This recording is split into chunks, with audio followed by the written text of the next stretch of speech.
Next question is from 3Pilot. It says, increasing the 401k contribution sounds nice until you have a lean month and don't have a good way of getting that money back, especially when my pay varies. How do you deal with that? Yeah. Because we love the 401k, but sounds like he has a little bit of a unique situation. I'll give you the very quick answer, and Brian, I'm sure you'll elaborate on it.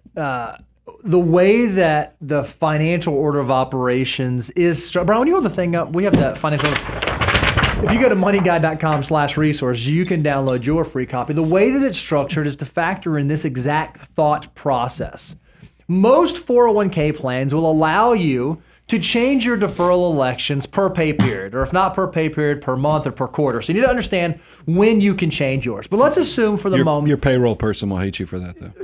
Okay, you don't want to change it a lot, but you can. Payroll person. I run payroll.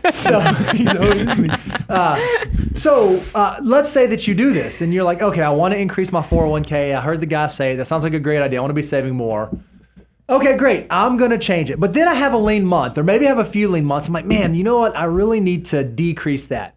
If you've been following the financial order of operations and you are increasing your 401k contributions because you are in step 6 of the financial order of operations, one of the things that tells me is that you have a fully funded emergency reserve. You have a step 4 that has 3 to 6 months of living expenses in there.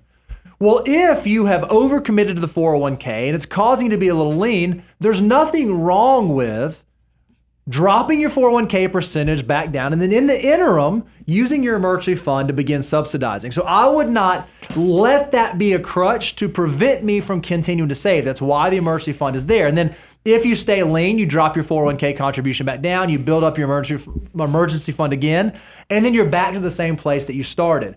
I would rather you do that then say, okay, I'm not going to increase. I'm not going to increase. I'm not going to increase. I'm not going to increase. Because what happens when we approach our finances that way is 6 months go by, and then a year, and then 2 years, and 3, and all of a sudden we get 3 or 4 years in the future, and we never actually increased our 401k contribution. So I would rather, if you're following the FOO, I would rather see you stretch it, and you just may surprise yourself that, oh wow, I did it. I was able to make it work. I don't even miss that money anymore, and your future self will be better off because of that. Well, I immediately, in my head, I saw a visual of two different things. I saw a traditional employee who gets paid the same compensation and maybe gets a year-end bonus or something like that. For those people, I do want you to squeeze on how much you're putting into your 401k, and then the catch-all, kind of like what you shared, is your emergency reserves, because you have a month where maybe your property taxes were due, or your Christmas was a bigger season this year on gifts for family members, that it kind of puts you in a bind. That's where the emergency reserves is hopefully going to be that bridge account. But based upon the way you asked the question, 3Pilot, is that you might be in a variable income structure too. Mm-hmm. And it's not uncommon if you are, say, you're on commissions, or you have bonuses that are multiple times a year that really make up over half of your income. That is a different element altogether.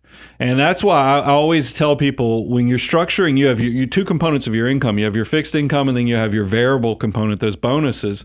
Maybe set your savings rate on the fixed component on something that's a kind of a conservative assumption that you can make and still pay your bills even in those tight months. But then a larger portion of those bonuses, the variable comp that comes in, is going to get allocated towards saving and investment. That's still dollar cost averaging. That's still, always be buying, even if it's not on a monthly basis, because if it's happening quarterly or annually, that's still systematic.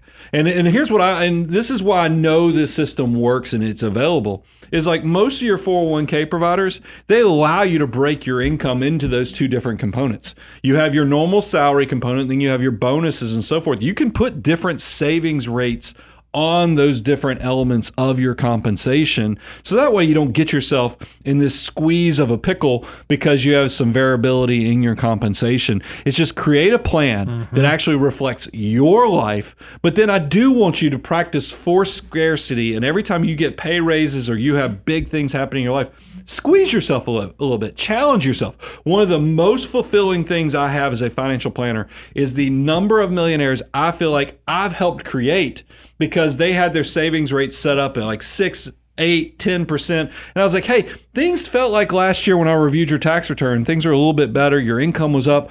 Why don't we increase that automatic investment just a little bit more so that you just don't put all of that into the consumption of lifestyle or increasing your lifestyle? And a lot of times the clients will be like, yeah, I could probably do $300 more a month. And when they do that, you look back 10 years later and you go, man, that was the extra secret sauce that kind of nudged them and really amped up their wealth building journey. Do that for yourself. Challenge yourself so that you are always on that walk up the mountain and building wealth more and more. And so it actually, at some point in the future, will get big enough, hit critical mass, the bowling point, if you will, so you actually don't have to work as hard with your brain, your back, your hands, because your money will actually be doing all the heavy lifting.